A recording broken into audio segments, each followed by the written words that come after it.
create a space and create a network of people that can genuinely lean on each other, genuinely learn from each other, and empower each other. So there's an element of sort of quality over quantity, if you like, in that respect. The second is trusted allies and advocates. So obviously, as the name implies, our focus is female empowerment.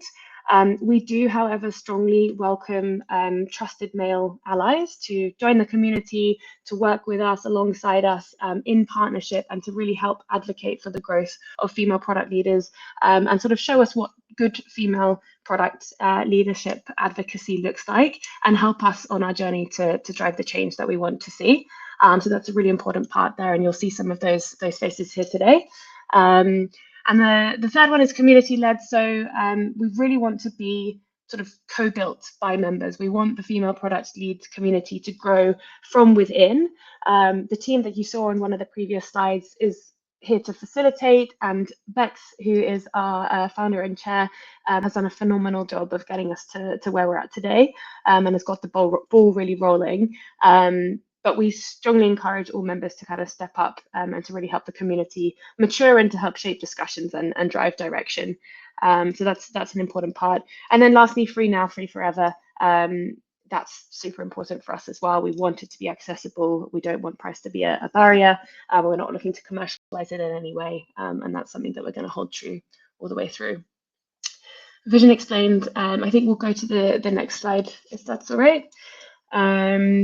And as I mentioned, our approach, co-built my members, really want you guys to step up and be part of the discussion. Diversity and ideation, obviously big themes for tonight, super important to us as well. Empowered volunteers, so we want all our members, no matter what point in your product journey you are, whether you're just coming into the product world or whether you're a seasoned product leader, super important that you feel empowered to have a voice, to create the culture, and to work with us to drive the direction of the community. And we're also working at the moment, which this last point mentions, to sort of define what community-led means to you. So if you have ideas, if you want to feed into that conversation, shoot us a message. We'll be more than happy to hear you out and to hear what you think. On that note, I think I'll hand back over to Phoebe, who's your moderator for today. Hello, I'm Phoebe. The reason I'm here is, well, firstly, because Bex asked me to, and I love hosting events for women in product. I am a product consultant at Found by Few. If you don't know us, we are a product and design recruitment agency, but I won't bore you with recruitment stuff. I'm really here because I love to help open up spaces for women to speak about empowerment, and so this was right up my street, and obviously I love to learn as well. So enough about me. Let's talk about the structure of today. We've got 6 amazing speakers, 2 groups. So the first half of the panel is going to be about being empowered when you're already in a product leadership role. And then the second half will be answering questions on, well, how do I step into a product leadership role? I'm a senior IC and SPM. What can I do to make those steps? There is an opportunity for you guys to ask questions at the end of each section. So we just ask, and keep yourself on mute throughout. There is on the side to the left a button that says queue. You can, within that, choose option 2, and it will throw you into a queue where we will then spotlight people who have questions. Your mic will be opened up, and then you can ask your question with your voice. Alternatively, if you don't feel comfortable speaking in front of a room of people, trust me, I get it, then just put it in the chat and we'll do our best to take some questions from there as well. So I believe that covers all the logistics. So I'd love to invite Gail, Therese and Yasmin, if they could be spotlighted, please. We'll start the panel discussion. I can probably also help with this. Okay. Brilliant. Hi guys, feel free to unmute yourself if not already unmuted. I would love to do that. Okay, cool. We're all unmuted. If we could start with building trust and rapport, what strategies do you guys implement to build trust and rapport in your team, or have you implemented? Perhaps we'll start with Therese. Sure. And by the way, it's Therese. To say that again, sorry? Therese. Therese, my bad. Okay. No, I know. I've spent my entire life explaining how to say my name. You're in very good company. Okay, good. So I'm assuming you're talking about the people who report to you when you say your team? Yeah. Yeah. Okay. All right. So when I think about it, so one, it's like any relationship. So you have to build trust over time, get to know the person, do what you say you're going to do, be genuine, don't do things that you shouldn't do. But also there's a power dynamic there. So you are the person who really can help or hinder that person's success in their, and it is in fact your job to help them be successful in that role. And so I like to be super intentional about that. So as I'm getting to know somebody, understand their career history, understand what they like to do outside of work, what makes them tick, how do they like to get feedback, do they have a lot of confidence? Do they, if I give them a stretch opportunity, do they want like a really big stretch or do they want a really small stretch? But essentially build a career growth plan with them and then do what you say you're going to do. So as opportunities come up, give them opportunities and support them to grow. I think I've said enough for now, so I'll hand over to somebody else. Sure. Yasmin, what do you think? How have you gone about building trust and rapport within your team? Yeah, no, that's a great question. And I guess everything that Therese has already said, there's something really specific that I do either when I've joined as a new manager or I have a new report, and that is I will go through a very specific document with them, one that I've generated. I'm happy to share the template afterwards. And it's really three main things. One, the first part is called Good Manager, Bad Manager, and that's where I ask them to give me experiences of just two, it's mainly 3 questions, two answers each. Name a really important time when a good manager has done this for you, and name a bad where a bad manager had done that for you. And that gives me a really good insight into what do they even consider a good manager and a bad manager? What did they do on those specific situations that meant that they felt that way in the first place? The second, and this is really, really important, and this will come later on in some of the questions as well, is feedback approach. So I'll ask specific scenario questions and I'll say, imagine you're in this scenario. Maybe you were open in a meeting with some seniors, and in particular you didn't present this in a very specific way. How would you like me to share that feedback with you? How would you like it if the CTO or the CPO shared that information with you? And I'll ask very specific questions, as in, when do you want that feedback received? How do you want it received? In what way do you want it received? Do you want it received by me? Do you want it received by the individual instead?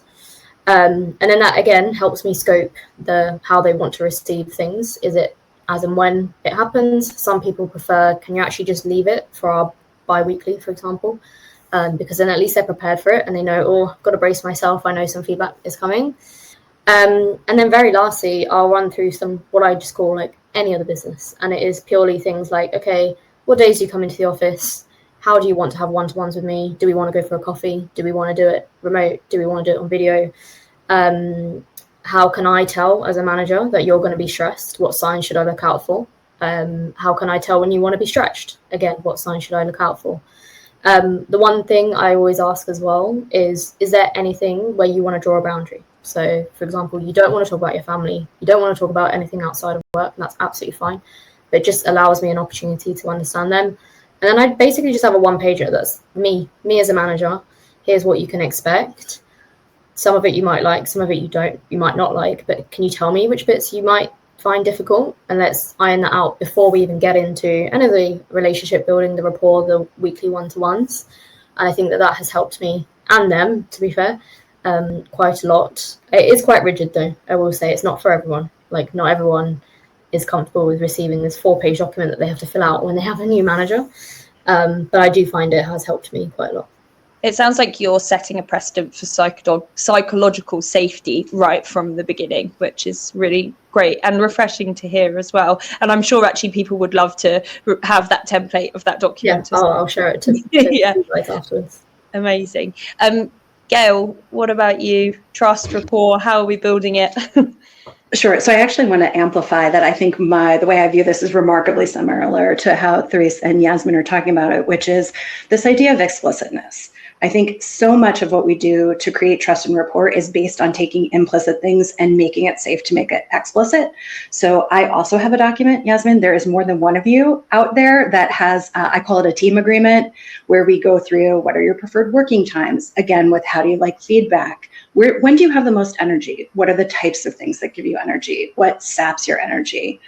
Something that I think is also useful that I think I heard echoes of with you, Yasmin, is how do I know when you're in trouble or when you are starting to lean? Because I want somebody to feel like I'm always going to privilege the signals they are sending me rather than reading into something, because that really creates a sense of autonomy and trust. I've found that people don't feel like I'm second guessing them. And I like to know, the way I sometimes phrase it is, how do I know that I should pull the fire alarm for you? What does that look like so that I can be an ally? I think the other part of it for me is making sure that I have an explicit conversation around when we talk, what is my signal that you want to be heard? What is the signal where you need action? And when is the signal when you need a co-conspirator? Again, so that I feel like that agency is coming from the individual themselves and they are in control of that particular opportunity. And I also like to ask them, what's the signal that you just want to tap out? One of the ways I actually have this is I have several direct reports at one time, and we had a really explicit conversation around crying. Like, if you cry in a meeting, what would you like me to do? Would you like me to keep going like there is nothing wrong and like the best thing for you is just like we charge through it like it's not happening? Is it me making the decision to say, hey, let's take 5 minutes and come back? Or a third option that I haven't thought about?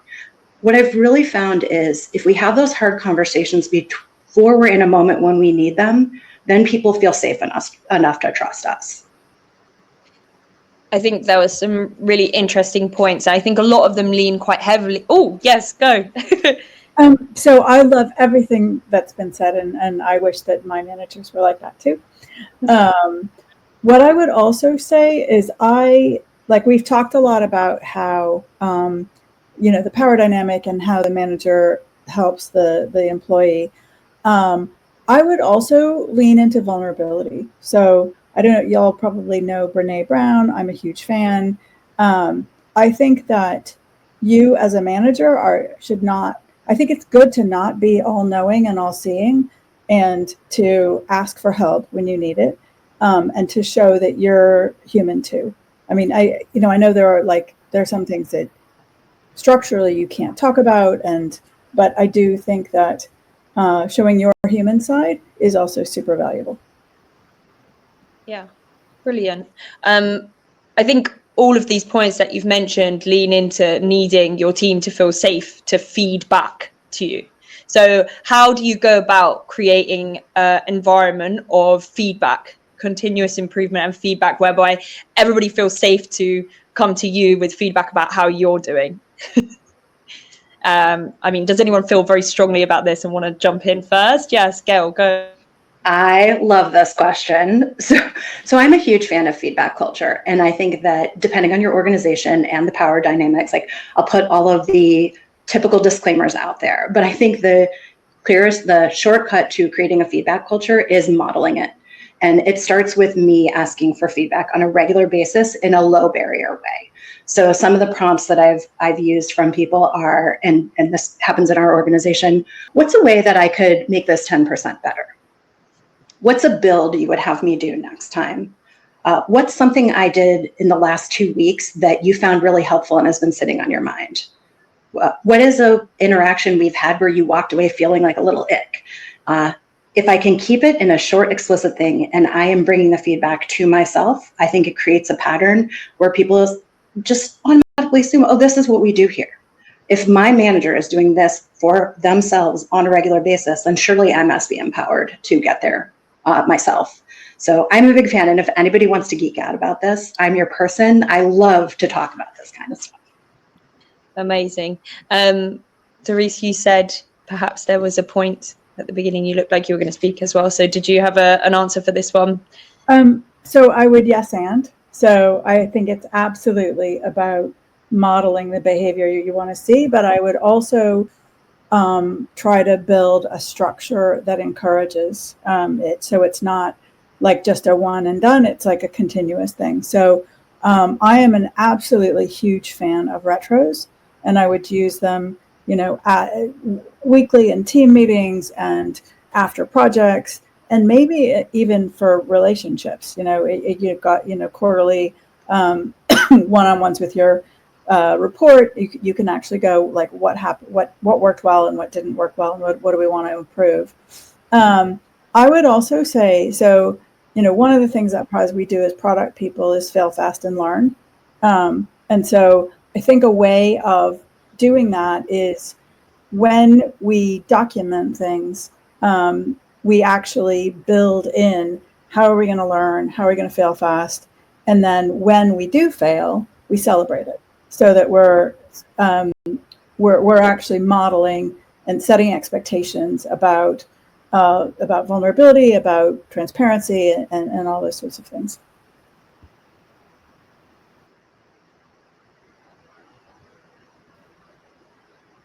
Whoa.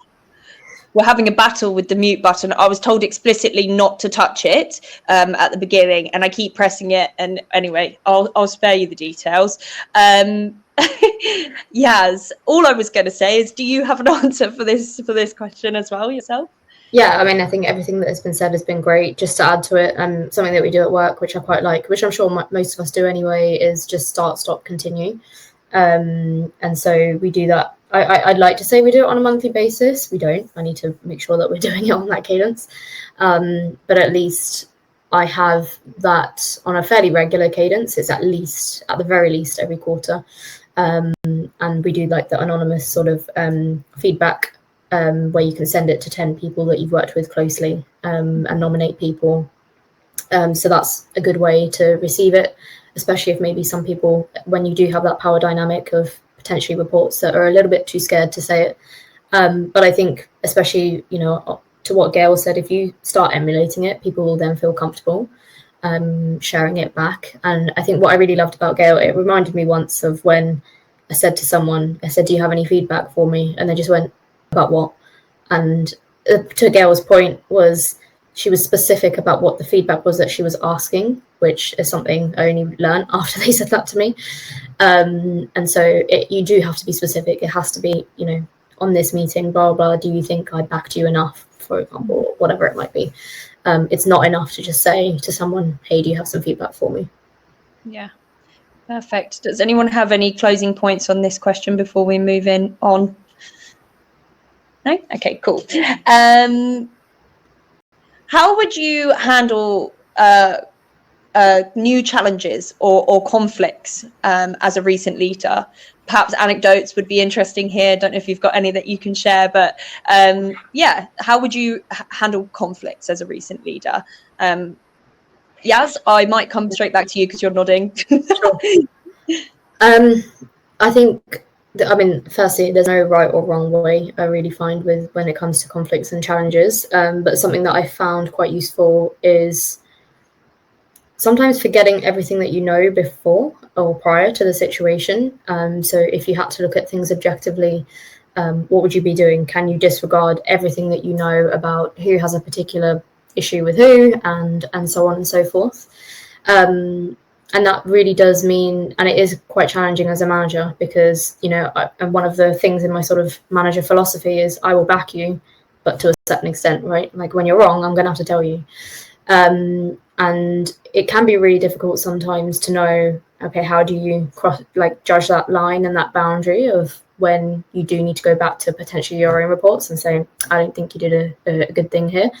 But again, I sort of have my own philosophy that I try to keep to as well. So a fairly recent example is, let's say you're not getting along with someone, there's some tension, and that always happens. And it was escalated to me. And I kind of went back to the individual and I said, what have you done to sort this out? What are you in a position where you can safely say, I've tried X, Y, and Z, and hence I'm escalating it to you? Or did you just come and escalate it to me? Because sometimes we don't always have time for the latter. And we need to emulate, again, what it is that we would like our reports to do. So it's setting that expectation as well of, hey, I would like it if you could try X, Y, and Z. If it's still an issue, please come back to me. And so some of the time as a manager, it is actually just about batting away some of the challenges and conflicts and saying, you are mature enough to figure this out, and I trust that you can, but you need to try a few things before you come back and escalate this to me. Otherwise, what you do is you end up in a situation as a manager where your reports feel like they can escalate anything and everything to you. And all you're doing is just firefighting. And you're firefighting quite minor things as well, because what your reports will never really truly understand is the level of information and the amount of things that you're doing, both downwards, vertically, upwards as well. And so if you start taking a lot from here, then you'll end up taking a lot from here, and then you won't be even progressing and doing any work. You'll just be responding to all the challenges and conflicts that exist. It sounds like empowering people to kind of resolve things themselves is the strategy there. Yeah. Therese? I found on mute. Yeah. I actually read this question differently, and that it wasn't so much about the team members, but actually issues that you yourself had faced. And it's funny because I had a conversation. I'm about to start a new job on Monday. And Bex and I had our regular catch up yesterday. And she said she had just such a good word of wisdom, which was curiosity. So I will say, firstly, my initial response to this question was with caution, right? Because especially first impressions are so incredibly important and so hard to undo. And so if you have, which inevitably you will have a new conflict or challenge, you need to kind of slow down, make sure you're balanced and poised and calm, approach the situation with a huge amount of curiosity, try to build as much empathy as you can for everybody who's involved, so that you understand, you sort of have a holistic view of what's going on. I tend to have a lot of one-on-one conversations because it's much more fraught to have a conversation about conflict or a challenge initially in an open setting. And so I sort of will try to, persuade everybody or align everybody individually, and then come together once it's sort of a rubber stamp rather than something really conflicted. But if it is something that needs a conversation where there will be conflict, I will try to put structure around the conversation. I'm such a huge fan of good facilitation. And so I'll try to find some way of framing it to de-risk conflict, to make it about, facts and data rather than sort of opinions and feelings. Okay, that was it. It's great. Approaching with empathy is the takeaway that I took from that, and that's, I think, great. Gail, what about you? So I love what Therese said about approaching with empathy and curiosity, and it's something people don't do things for no reason. Like, those reasons might not have anything to do with me, and I might not understand those reasons, but people's behavior happens because of their experience and their lived experience in any given moment in time. So I always remind myself about that when there is conflict. Like, sometimes it's outside of my control. The other thing I will say, again, within boundaries is that for myself and for folks that report to me, I tell them, if you are not having healthy conflict occasionally, then something is wrong. There's a power dynamic imbalance. There is not safety in order for people to feel that they can express themselves in an authentic way. Maybe you should dig in there. So I will just put that little statement out there that some healthy conflict is a signal of a healthy organization and a very high functioning team. I think the other part of it for me is that I have to ground myself in understanding what's really the driving problem. And I have found that one of the strategies that helps me the most in those moments is, and I'm a very relational communicator, so I'm very aware of my emotions are sitting usually at the top of something. It is both a superpower and a double-edged sword. But I will say to somebody, help me, I can see this is important to you. Help me understand what you would need to know to feel better about this, to change your mind about this, or whatever the scenario is. And by acknowledging, I can see that you have passion and heart around it. I can see it's very important to you. I'd like to be able to view it from the same perspective that you are. What would you need to know? How can I get there with you? Sometimes we'll open things up and de-escalate the pressure of the situation and bring us back to a place where we are co-collaborators tackling the problem instead of tackling each other. Perfect. I love that. And concludes the list of questions aside from our wrap question. And also, guys, I actually forgot to allow you to introduce yourselves, which is rather important. So I'm going to go one by one. If you could introduce yourself and tell us about the biggest mistake you've made in your career and your biggest learning. Obviously not trying to embarrass you, so it doesn't necessarily have to be your biggest, but a big mistake you've made and a big learning you've had would be great. If we start with you, Therese, that would be brilliant. Okay, hi. I am Therese Stoll. I'm actually in New York City. I lived in London for 24 years and just moved here. And I'm starting a new role on Monday as VP of Product Launch at a company called Anaplan, which I'm super excited about.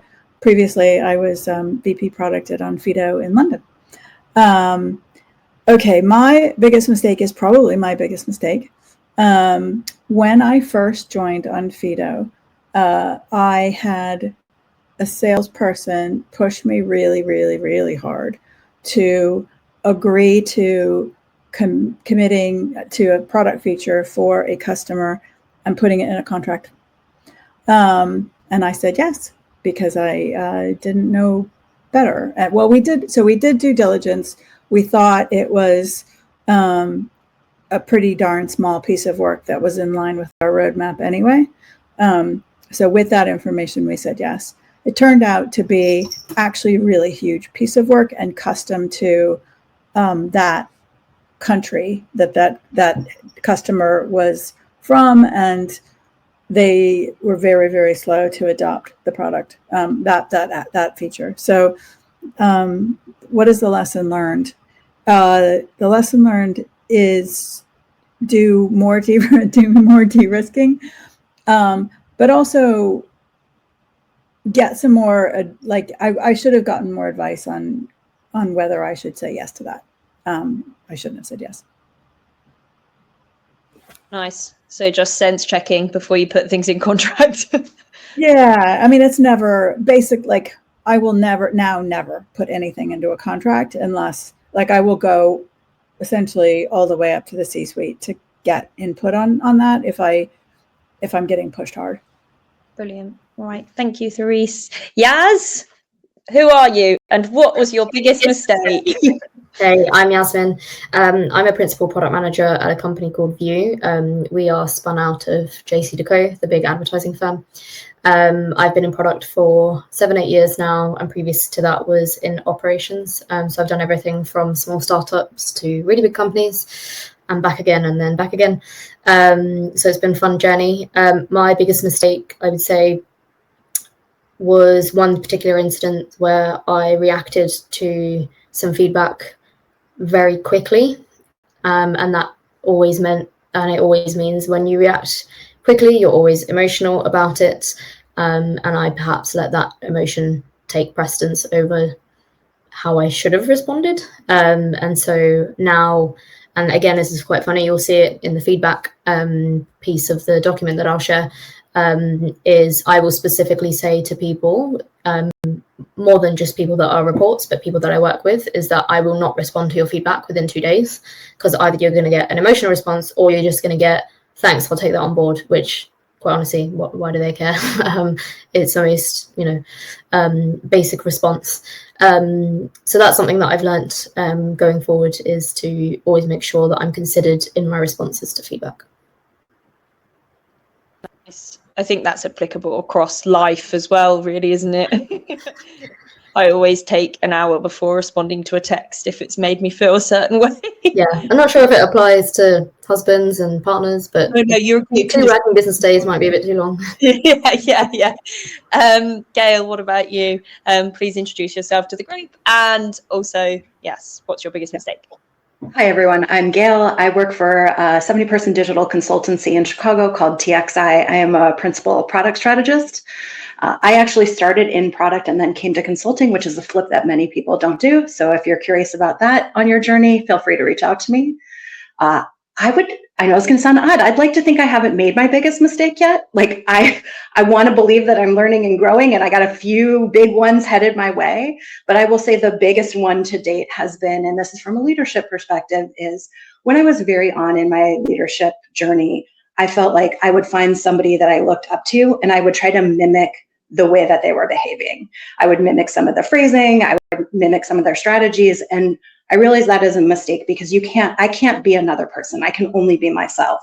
And when I reframed it, which I think is my biggest learning, to be, oh, it's the outcome that I want to mimic. It's not that person's language. It's not it's not the thing they do. It's the outcome they're getting to. That was a real flip for me and a real unlock. And so I think those two things are very, very tightly related for me. Yeah, it's really interesting. There's lots of stuff about leading into your woman as a leader as opposed to mimicking the way that a man would lead. And I've read lots of interesting things on that. Brilliant. Guys, I am going to open it up to the room.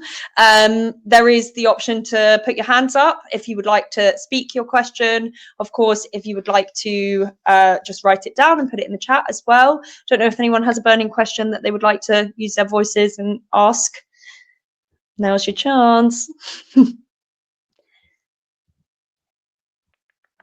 Okay, we don't have any brave speakers in the audience, so I'm going to just scroll through. Oh, okay, yep, Nicole. Yes, you have the mic, Nicole. Sorry. No. Sorry. I'm on my phone, and I think my connection's not that great, so I. That's okay. I've got a question which I haven't formed properly. I think maybe this will help other people as well, but I think my main challenge as a product leader is operating in organizations which have lots of gaps, and like knowing how much you want to lean in and fill gaps elsewhere, and how much energy you put into that versus like product stuff. I don't know if that's useful, but it's like, I think that's my main challenge in advancing in my type of organization, is just the things that are broken elsewhere, and just maybe how you manage your energy as like product leaders around your function focus versus like the organization focus, and fixing problems elsewhere that are outside of the product function. Perfect. Yaz, Gail, Therese, anybody got a burning response to that question? I'd love to take a run at it, and I'm actually going to borrow a philosophy that I got from one of the attendees in this panel, who was Claire, who is a coworker of mine, and I think that she has a philosophy that has served me very well, which is you have to ruthlessly prioritize and find your singular priority.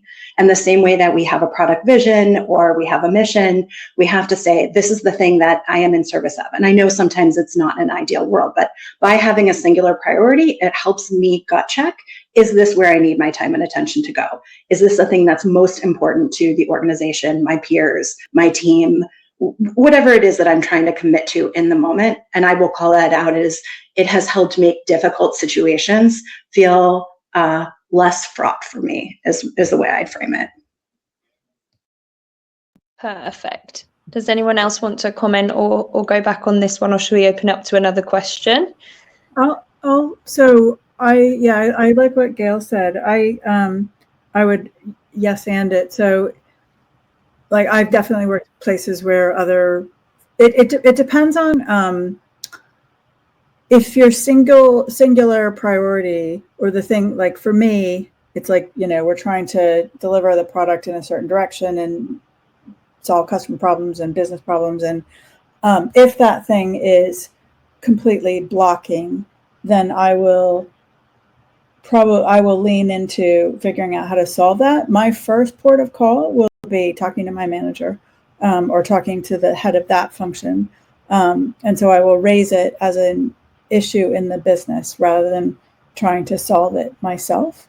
But if it is something that is actually going to stop me and my team from being successful, and there really is no other solution, then I will probably take a run at it. And that might be, trying to find resources to contract it out, or, give somebody in my team a stretch assignment to try to learn, to learn something else, or solve it myself. But it's, to me, we're always in service of the business and revenue and customers. And so if it's a thing that is blocking that success, then I will try to figure out how to solve it.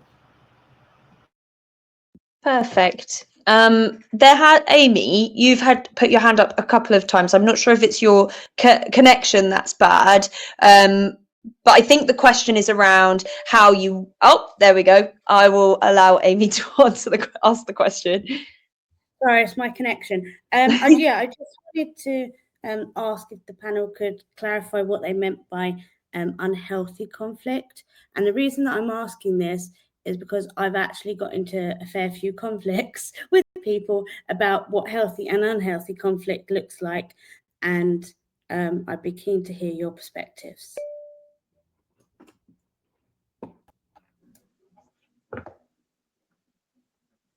Yes, sorry, you go. I can try a little bit on this one. I wanted to give a moment for anybody else who had a lot of passion or heart around this. I think, and I want to be thoughtful around this. In my own personal definition of healthy conflict is about a decision. It is not personality driven. So to me, if it's two folks arguing for, this is the outcome we should prioritize over that is healthy conflict. When it becomes personal and someone says, when I start to hear things like, you're stubborn, you're not listening, you're not whatever, that's where I feel like it crosses a line into personality feedback. And to me, that is a signal of unhealthy conflict, when it is about personal things. And I think I got this, I think it might have even been off of Instagram it was an elementary school teacher who said, if you're about to give somebody feedback that can't be changed in 2 minutes, you should hold on to it. Like, that is probably a pretty good indicator for me around healthy or not healthy. Like, I don't know. There's a lot of nuance here, but that's something to consider. Yeah, I agree.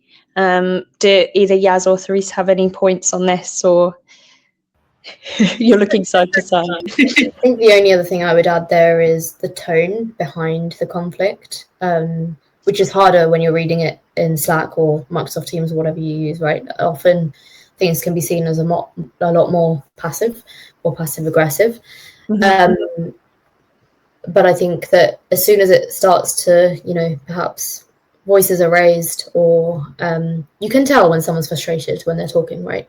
As soon as it crosses that line is when I'd say it gets into unhealthy, where, people are cringing a little bit at the conversation, or you can tell that, someone might be offended by something that has been said, is where I think it gets unhealthy. But I think that it typically is always healthy conflict when you have 5 people at least in the company where you just know you have a really good relationship with them, and pretty much anything that they could say to you would be considered fine. And generally you will never ever cross that boundary, right? It's easier to have unhealthy conflict with someone that you barely have a relationship with, and that's where I often find that the unhealthy conflict occurs, is where the relationship just doesn't exist in the first place. Okay, perfect.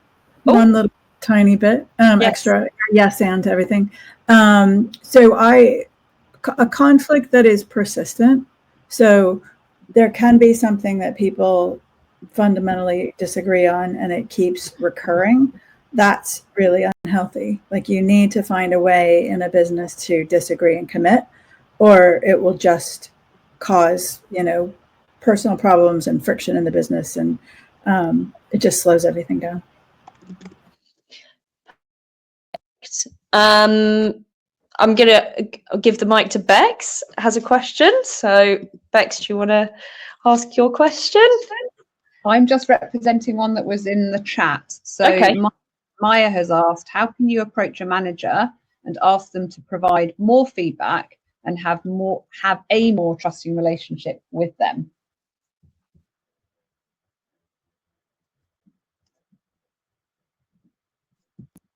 I mean, I think we touched on this a little bit earlier, perhaps, but is there any further points that anyone wanted to highlight on this, or like summarize the key points from earlier, perhaps? So the stuff that Gail, yeah. I think, you don't necessarily get the manager that you want, but you can help that manager be the manager that you want. And so, bring that document and say, hey, like I saw this thing on the internet, could we do it? And sort of gently nudge them into being the person that you want them to be. To build a little on. Oh, sorry. If you want to speak. Go ahead, Yasmin. Sure. So I think back to what Gail was saying earlier, right? Like asking specific questions to your manager, maybe saying, hey, I think I performed 7 out of 10 quite well on this specific thing. How would you rate me? What give us some guidance as to how I can be an 8 out of 10 next time? And that's been a good way to then know, well, was there a discrepancy in how both you and your manager perceived the thing that you did? If you don't think that you're getting enough, I don't really think it's enough to say, hey, I'm not getting much feedback from you. Can you give me more? Because what's missing there is the why. Often the reason why there's a why is because there might be a bit of imposter syndrome there, or, you're thinking about making the next move higher up and you want to get that feedback so you know how to perform at that level. And that's just where I would just encourage people to be super direct. These are my motivations. This is what I want. This is why I want the feedback. This is how I want it received. Can you give it to me in this way and on this cadence? Nice, Gail. I really like what Yasmin has called out around, that's again, this idea of explicitness. And I think sometimes it helps to tie it to a metric, which is, I know that the core business drivers for this year for the business are X, Y, and Z. I am trying to do this to do my part for it. Can we meet every other week for 15 minutes to give me feedback on how I'm progressing towards that goal? I think this idea of asking for what you want and need, the worst thing that can happen is someone can say, no, I don't have the time for that. But I find that the more explicit I can be in what I need from an individual, the easier it is for them to say yes or no. And so especially when it ties back to organizational metrics, it helps like really funnel and focus people's idea on, okay, I understand how to measure this and why we're measuring it. Perfect. Thank you so much for that, guys. We're going to have to wrap this session with, I know there are a couple of people in the queue with questions. I encourage you to ask questions in the next one, and I'll be sure to come to you, but we have to move on. So thank you, guys. Thank you for taking the time. Obviously, feel free to stick around and listen to the rest of the panel. And yes, I mean, we won't applaud, but I'll applaud. Well done. It was great. Can we spotlight our next 3 speakers, please? Valentina, Phil, and Caroline. Thanks, Peeps. No worries. If anybody wants to take a second, by the way, to like move around, I know like sitting on a webinar for an hour, it can be a lot. So if you need to take a second to shake it off, like obviously feel free. We'll have probably like a minute here while we're swapping over. So if you need to get some water or anything like that, now's your chance. I'm Hello. going to use this opportunity just for some shameless promo of a link that Catherine has just dropped in the channel, or did drop a little bit further up. It's been on fire, the chat, just so much back and forth. So I just want to call out there, I think it's pinned, but Catherine's dropped a link to a Google Sheet where you guys can enter your sort of name and your LinkedIn profile. So if you did want to connect just for a chat with each other afterwards, or if there were follow-up questions that you wanted to put to the panelists but maybe didn't get time to do today, that's a great place to go to do that. So feel free to jump in there. If anyone can't find the sheets, just give me a shout and I'll send it over. Thanks, Hannah. No worries. Guys, I'm going to invite you to actually introduce yourself at the beginning of this one because I have remembered. So Val, we'll start with you. Can you tell the room about yourself and what you do, and then we'll go through everyone. All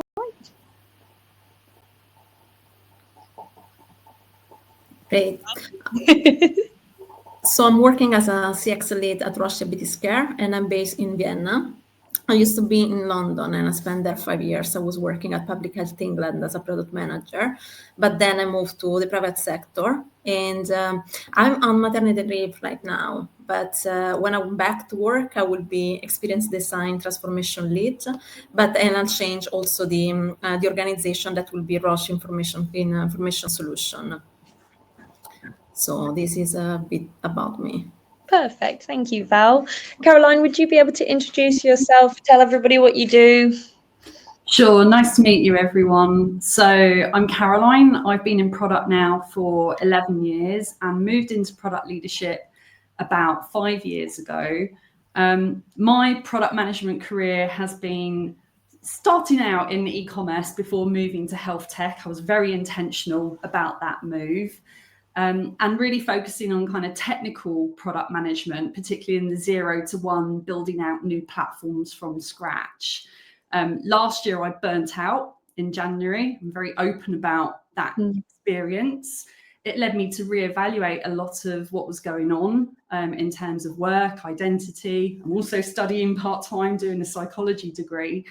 So I decided to take my career in a different direction and set up my own business. And now I work with people one-to-one, women in product. I do have a couple of male clients as well, being inclusive, of course, to help them more with kind of the soft skills development. So communication, strategic thinking, decision-making. And as of last week, I'm also part of the leadership team now at Female Product Lead, which is very exciting. Yes, I heard about this. Very exciting indeed. Bex is doing a little dance in the corner. I don't know if everyone can see. Thank you, Caroline. Phil, would you be able to introduce yourself to the room?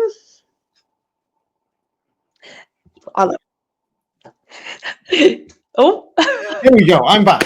Phil Hornby. I feel like I'm the only northerner on the session. There's some more diversity and inclusion coming. So Phil Hornby, I'm a product coach. I don't want to say how many years I've been doing product stuff. It's getting too many. And I generally work with product leaders in a one-to-one capacity, although I also do some training and workshops, this sort of thing. I'm independent. I run a little business called For Product People, trying to help product managers product people be kick-ass. And I'm trying to write a book about product decision-making because it seems to be this thing that everyone struggles with. Nice. Thank you, Phil. Obviously, you guys have been prepped, but for the benefit of the room, this section of the questions is about being empowered to step into product leadership. So you might be a senior PM or a principal PM or a lead or a product manager, and you just don't know how to get empowered to make those next steps. And so if we could start with the question around seeking mentorship, how would you advise an aspiring product leader to go about seeking mentorship from experienced colleagues? Does anyone feel particularly strongly or inclined to answer this question? Sure, I've got a few thoughts on this one, Phoebe. So I think there's a few factors to consider. First off, in larger organisations, there may already be some sort of mentoring scheme that you can tap into through the people team. So it might be worth exploring that. In smaller organisations, that's probably not going to be a thing because there's so much else going on as well. So I think then it's really reflecting on where you want to go in your career and what are some of the areas of development that you have. And then looking at who you've got, both inside the organisation, outside the organisation, who really has those skills nailed. So, for instance, as a product person, a product manager, senior product manager, it might be that you want to get really, really good at presenting and having gravitas in a situation. Like salespeople, that's like their bread and butter going into conversations. So is there someone that you can partner with to help you with those skills? And I think when you're approaching someone, it's like, do you ask, would you like to be my mentor? Versus just naturally building that relationship. I think that, like, let it happen organically. Ask to go for coffee with this person and get to know them on an individual level. I think the beauty with mentorship is that it's two-way. So if there's something that you can do to support that person as well, then it's a win-win. And then it's just a case of kind of getting time with them, being really intentional and focused in what it is that you want them to help you with, and being clear with that as well. Wonderful. Some solid advice there for sure. I love the point about seeking out salespeople if they've got that confidence and you want to find that in yourself. It doesn't necessarily have to be a product leader. That's a really interesting point. Val, did you have any thoughts on mentorship, finding mentors, seeking them out? Absolutely. So I'm not a big fan, to be honest, of the framework that you might find in big organizations like mentorship programs and so on. I believe that those are good for coaching. So you can get training or you can get a coach and you can be a coachee. That works fine. I think that it depends on what you want to do. So you need to have an idea, more or less, of the next step you want to make for to grow. But for me, it's important that, and I push my team also to look within the organization, people that we might know, and do not focus much on the position that the person holds. Of course, networking is important, but we have to prioritize people with the right attitude. So the one that are genuinely interested in mentorship and they like to share their knowledge and wisdom with me or with the team. And honestly, it's for product managers, but also for I used to manage a team that was multidisciplinary. So I had a tech lead, UX designers, researchers, and so on. And you speak with the people that you have in your department. And as was said before, it's easier to get in contact genuinely with the people that you're working with on a daily basis. And this is what you need for mentorship. You need someone that knows more or less what you are doing, what you are going through, that might know also the people you have conflict with, so that it can definitely help you to overcome some conflict and to grow faster. Otherwise, like meeting a mentor once per week or bi-weekly, I mean, my view, it does not help. So that is my idea. Okay, nice, cool. Phil? So I'm going to be producty and say, what problem are we trying to solve? Because we've kind of already gone to a solution of mentorship. And mentoring is one way of solving certain problems. Coaching is another one, and an advisor. Joining a mastermind group is another way. Like, what are we looking for? Like mentors, or classically, a mentor is someone who's been there and done it and is going to share their experience. They're going to say, this is how I solved it. But they're not in your context. They're not solving the same problems with you. And so I love Val's kind of thought of finding people closer. Like, generally, I think of a mentor as someone internal to a company because they get that whole structure. Actually, they might be able to grease the wheels later on. Often a mentor-mentee relationship ends up almost as a sponsor relationship in the longer term. You find they find opportunities for you to move, especially in large corporates.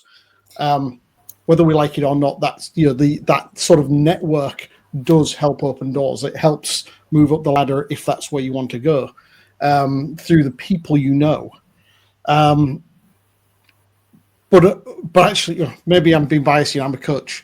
I think a lot of things are actually, a lot of times when people say they want a mentor, what they really need is a coach, someone who can be that sparring partner and just kick things around and kind of help them think more clearly about what they're doing, maybe gain some skills.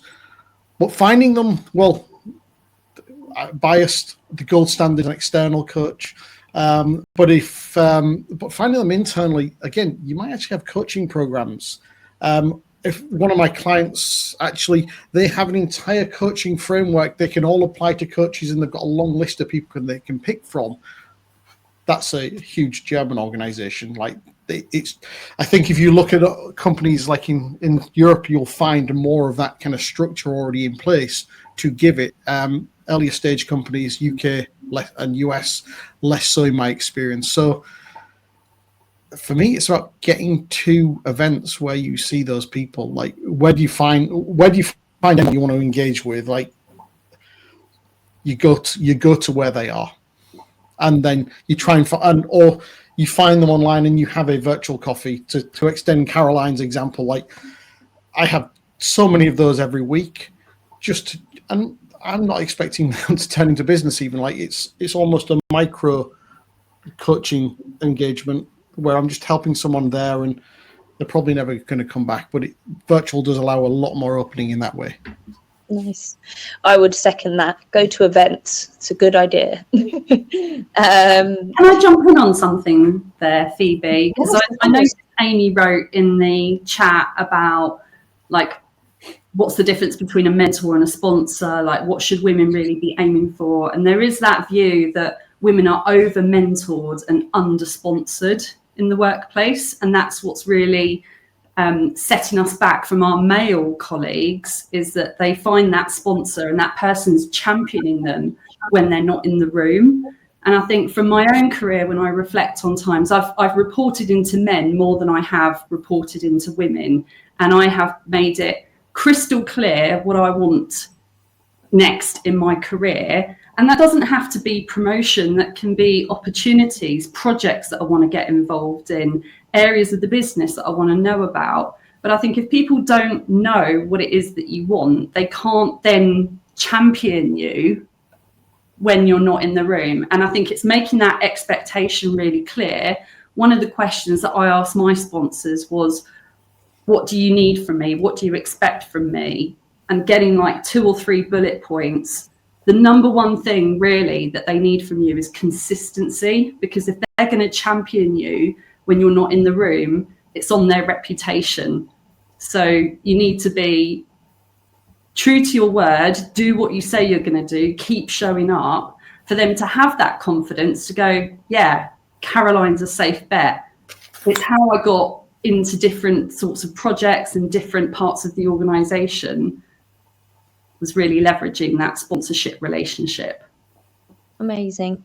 Does anyone else have any closing points on this topic, or are we happy for me to move on? I just asked, your leader can help you find them. Like, in the early first chat, like I was talking about how my standard onboarding session approach was to take people on a tour of the business, like introducing all of my people to everyone that I knew in that business at a personal level to accelerate for them.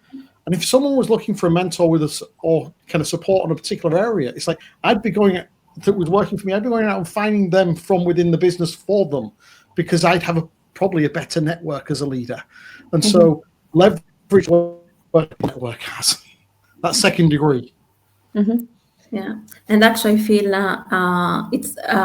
it's critical. And sometimes it's just like being lucky, but when you move to the next role, you need to also pick the line manager. It's not just about the position, the salary, and so on, but line manager is critical.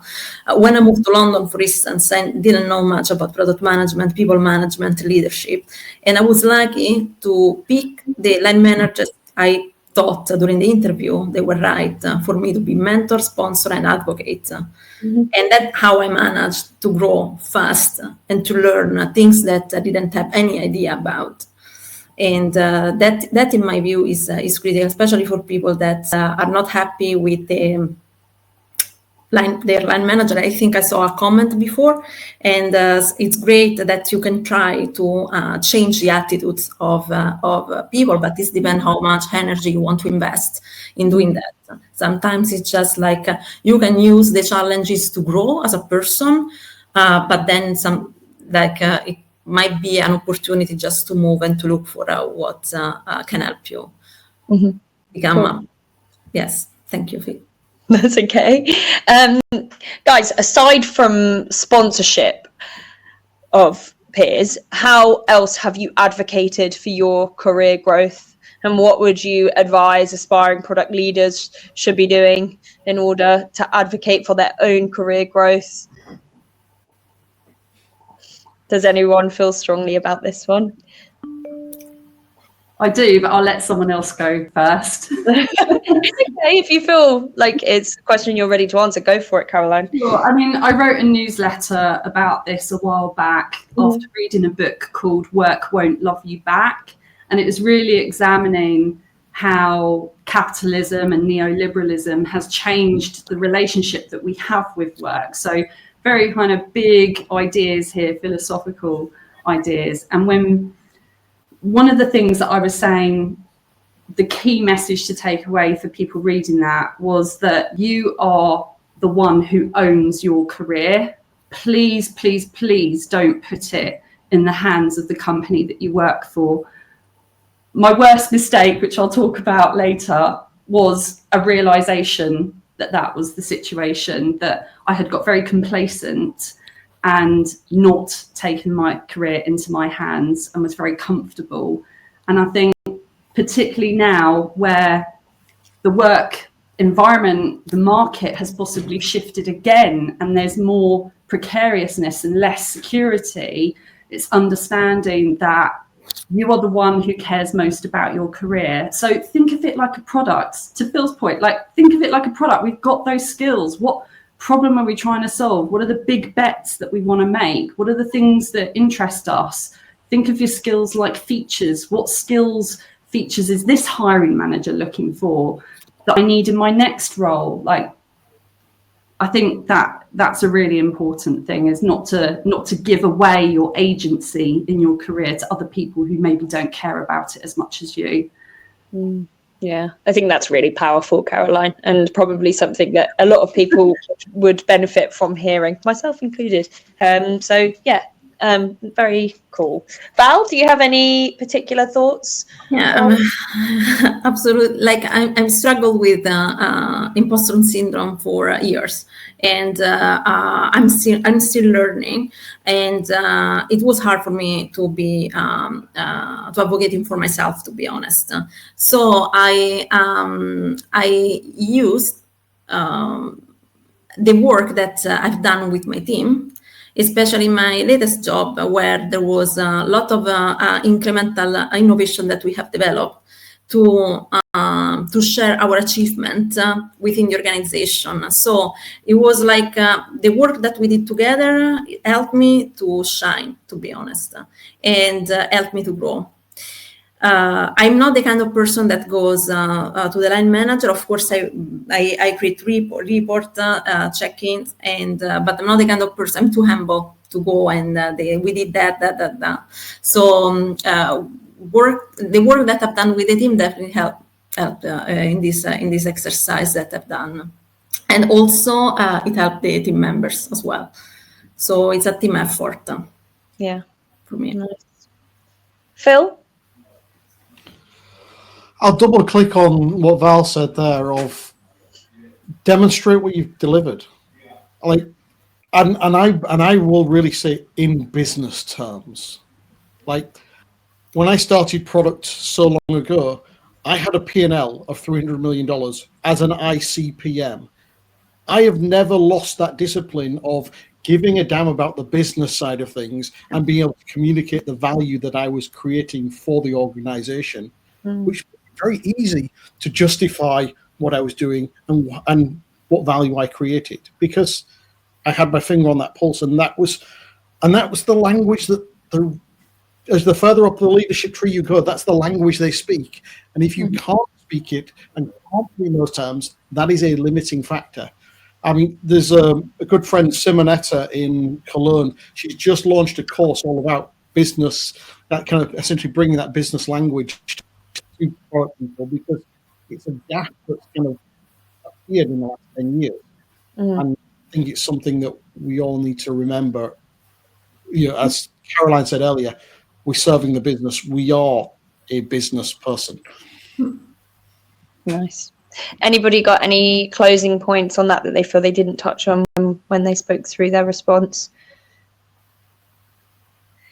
Nice.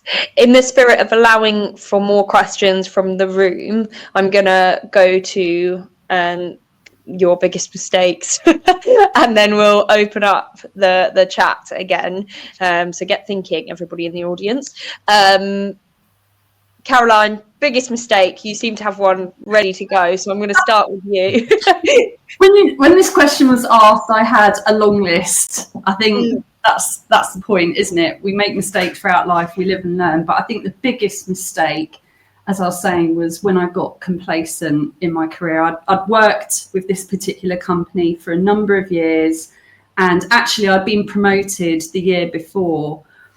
And the kind of inflection point was when they introduced a new career progression framework, and my promoted role did not map neatly into the new progression framework. I was effectively demoted back to product manager.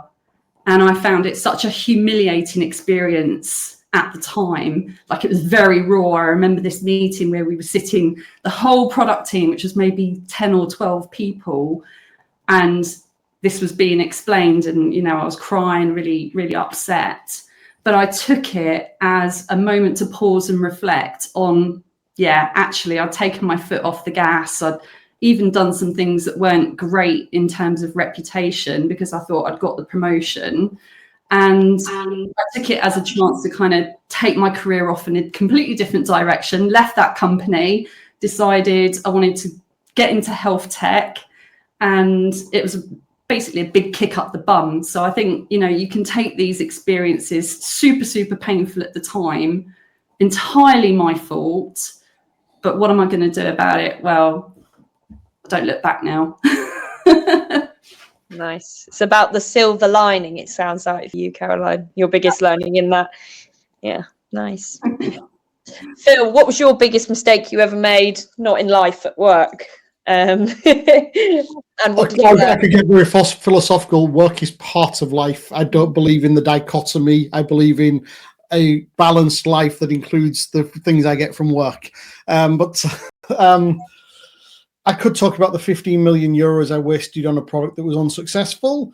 But I'm going to go from a bad hire. And maybe it's not the biggest mistake that I made, but it's one that I reflect on a regular basis, where I had an awesome kick-ass intern who'd been working on and off for me for a year, doing great work. And I ultimately recruited the old white dude instead of her, because he came from a similar industry, and it's like, maybe it's a trusted pair of hands. But actually, she'd been delivering for me for 6 months. And I didn't take that opportunity because I had there was this really simple formula in the organization. The amount of salary you're paying actually doesn't matter. The headcount budget is more important. So get the most experienced person you can get, as opposed to maybe get the person who would have been a better fit because you trusted them. Oh, my camera's decided to die. Okay, it died with you with your thumbs up and a bubble coming out of your head, so it was very enjoyable. I think we heard you though, Phil. You learned not to presume that the person with the industry experience and the years under their belt is necessarily the right fit, and perhaps you didn't do that again. Well, maybe you did. Who knows? It's actually my last hire, which is one of those you're only as good as your last battle, and that's why I reflect on it regularly, because I wouldn't do the same thing again, but I've not had the opportunity since then. I'm sure it will come. Val, what about you? Biggest mistake, biggest learning? Yeah, so actually I've developed a feature together with my team that I was sure that I have a lot of evidences that it wasn't right, and I was not adding any value to customers. And I was too afraid to speak up because I was like the second month in the new role. And even if the tech lead at that time also agreed with me about the fact that was useless, we did it and we spent millions. And at the end, the learning was that I had a lot of data that was not used by any user. And I took this opportunity to then start pushing to implement a new product framework that was completely missing in the organization when I joined. So I really started with the basic implementing a continuous discovery and validation process. And then I started to to work with my advocates, with my line managers to push and have this framework scaled up within the organization. So that is how I balance the loss of millions and then the implementation of the news framework that at the end was a success. And I would love to share this story because I see now that what I considered the status quo before, the people that were pushing back, now they love what we have done, and they are starting implementing the process within their team as well.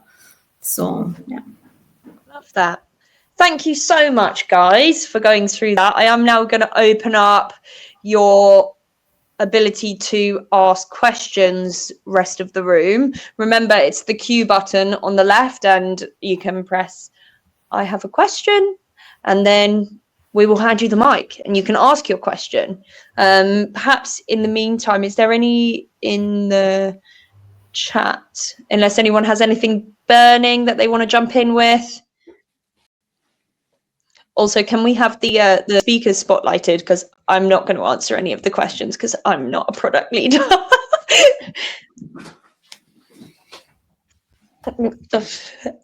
Amy, I'm going to give you the mic. Chat thing going on about what happens if you're coming from like a company that's ultimately failed, or a feet factory, or somewhere where essentially you weren't trusted to be the best PM you could be, so therefore like your outcomes are quite weak. And even if you do start like trying to quantify your outcomes, it's a lot to do with kind of process and internal workings and kind of like sorting out a lot of the crap that you have to sort out as a product person. Like, how can you sell yourself to be more than just that?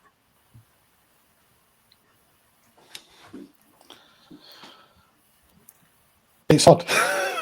Yeah, I was going to say, does anyone have an immediate response to that? I mean, immediate response is that mistakes are part of our journey, and it's important how you build your story behind those mistakes. So even if you failed to build a feature and then the outcome is not what you were expecting, it's exactly as it happened to me. No, I did something that I was too afraid to speak up, so I did something that at the end I was the PM, and I had to say no to that because I have tons of evidences. I didn't, I failed, but then this turned out to be a successful story. This is how you should frame that, in my opinion. Great. I guess the tacit sort of background here is, by phrasing it as a feature factory, that they're feeling they've got little agency to make choices. They're told, ship this thing, and shipping this thing leads to bad outcomes. i.e. they've not got the control to make those choices. Yeah, not just that, but sometimes like the whole business model, which isn't set up by you, like the go-to-market, for example, could be based on a partner, could be based on a funding model, could be based on a whole bunch of assumptions that the founders have made or the executive team have made that you have zero control over, right? And plus there's just tons of luck, randomness, and stuff that happens in the world, like market factors that even like the best PMs could never predict. Yeah, I mean, heck, even if you copy Facebook, you will never be Facebook. You are an imperfect copy. So you'll never kind of, there's all those factors that combine. I guess where I look for the little wins. So I look for, where do I have agency? Where can I have an impact? And focus on communicating that. And then I'll get onto the output metrics of, you asked me to ship this, I shipped it. It's not the most compelling, but I did as I was told, and I probably polished my CV while I was doing it. That can definitely be frustrating. Shall we move on to the next question? Is anyone? Oh, yes, you're in the queue, Catherine, aren't you? Here you go. Yeah, so I'm asking for Claire. She asked in the last session, but I think we moved to this session. And so she says, would love to hear some examples of how you've each used your leadership roles to advocate for rising leaders in your company. Sponsorship can be so essential to support a diverse leadership pipeline. I'm happy to go first on this because I've got a very recent example from some work that I did fractionally, where there was maybe a perception around some members in the team, some members being favoured more than others, but having worked with all of them and understanding their strengths and their growth areas, a lot of what I was trying to do was behind the scenes, changing those perceptions, like having those conversations and saying, actually, this person is really, really interested in this area. How can we connect them with the right people in the organisation so they can build the relationships, they can build their skill set. This person's got a lot of potential. So I think as a leader, it's important to have an honest appraisal about your team. And it's harder when you're coming in new to an organisation because you maybe don't have those reference points just yet, but spending time with your team and understanding them as individuals, understanding their career goals, what's important to them, and then really like leveraging that when you see opportunities come up, when you see conversations happening, making sure that the right people are put forward. And there's opportunities for everybody. I think it's about matching, and your role as a leader is to make good matches between what the business needs and projects and initiatives that are coming up and people that you've got in your team. So yeah, that was a very, very recent example. Val, you are muted. Yeah, I mean, sometimes it's also said, but is critical for a person growth to let them go. And this is something that, I mean, you need to help your team members growing and do what they want to do. And you have also to guide them when they want to change career path. And then you need to ask for help and advices to people that might do a certain jobs. I had, for instance, a user researcher that wanted to move in a more product management position, and that was easy for me because I was the product manager of the team. And actually, she gave me that news the other day that technical PM now, and she got hired. That was definitely good news, but you need to raise your hand and ask for help when you cannot give the right recommendation to someone within your team just because you don't know the subject well enough. Perfect. Phil, do you have an anecdote where you advocated for someone? I'm going to add just you can advocate, but sometimes there aren't opportunities, and I think that's also valuable to have that hard, honest conversation. One that either where they're not ready, but saying, "But it's my job to get you ready," or there aren't opportunities. Like the last organisation I was in, as I left, everyone was promoted. Like I was, sorry, it's a gendered phrase, dead man's shoes. There was no opportunity to move forward until with me there. Like there was a team sat next to me that they weren't filling. There was the leadership role for because I was deputizing. There was my team. When I left, it's like everyone was able to move up. And I made a point of advocating for that as I left. It's like they are ready for it. They've been ready for it for a year. It's like, give them those chances. Which, I mean, for two of them, it worked out really well. For one, it wasn't the right move. He wasn't prepared to play the politics that was needed in that organization. And that's actually, I kind of reflect, I didn't prepare him for it well enough. Okay, cool. Well, I think we have time for one more question. I appreciate we've all been sat here for almost an hour and a half. So Jenny, would you like to ask a question? Yeah, so I was just wondering, is there something that you would look for in a PM that would show that maybe they could be a good candidate for a leadership role? Great question. Do other people look to them when they have when they're not sure? Like I'm looking to the natural leadership as opposed to management. Like when do people kind of gravitate to their point of view, to their position? Do they kind of just, because you can lead at the bottom of an organization. You manage, you've got layers of management that go up, and ideally they are leaders. So I'm looking for that raw leadership that generally you'll see people just kind of rally around them. Val, do you have a what you look for? Actually, I really look for the person mindset, and even if you're not ready I mean, when I was in London, for instance, I was working at Sovos Trade, that is a web agency, and I hired a junior profile, and this person was really unsure about herself. She got amazing CV. It was, of course, it was junior. She didn't know anything about analytics, and I hired her for her attitude, and I was always right when I had that feeling that the person had the mindset. Of course, like you have to learn to become to have a growth or creative mindset, but this is something that your manager should help you with. So.